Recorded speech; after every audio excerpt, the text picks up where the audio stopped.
project manager blows the vuvuzela again, which signifies that after driving through Europe and the United States, the Mercedes-Benz F-Cell Drive is ready to cross its third continent, Australia.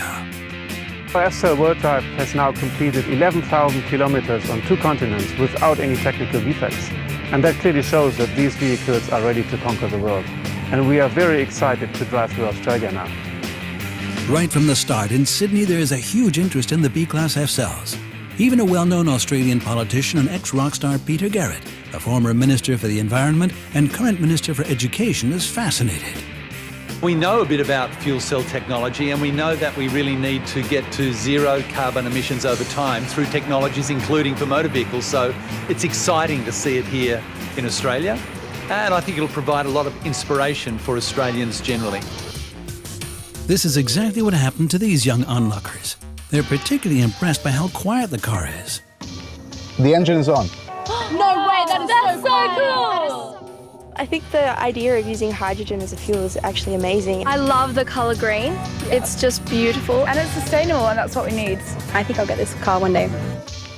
The route of the F-Cell World Drive starts off from Sydney to Melbourne and continues along the southern coast of Australia to Adelaide. Then we cross westward into the country. Along the road we experience a wide range of landscapes, from tropical forests to rocky coastlines, and from farmland to deserts. Australia is a wonderful country. Everything is on the car wonderful. We have no problems. Really nice people. They are interested in the tour. The country here is wonderful. Sun is coming. We enjoyed it. Because of the recent rainfall, the huge Nullarbor National Park looks unusually green. But during the drive through half the desert, the thermometer easily reaches 37 degrees Celsius or close to 100 degrees Fahrenheit. Now for the first time, we encounter some unpaved roads here, and part of the drive is going off-road. Right in the middle of the Australian outback, the crew celebrates the halfway point at 15,250 kilometers. The F-Cell World Drive has completed half of its drive around the world. In our planning, we were really focused to go on normal sealed roads. But for the one or the other really nice viewpoint, you take into account to run a little bit on gravel road. And that gives great possibilities for photos for our journalists, and it's also very interesting for our team. And the F-Cells did well.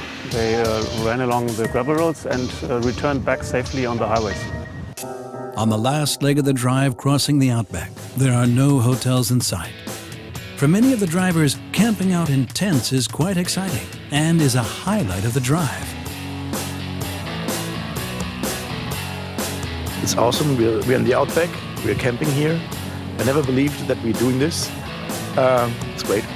There's so many I have to think about again, and hopefully I will remember everything. It's a great country.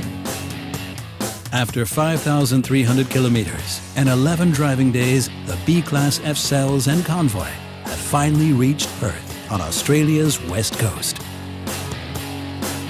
Our ride to Australia was certainly another highlight of the F-Cell World Drive.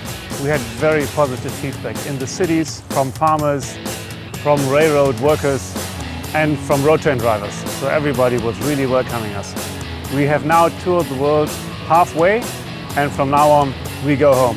And like people say here, no worries, mate. Goodbye, Australia!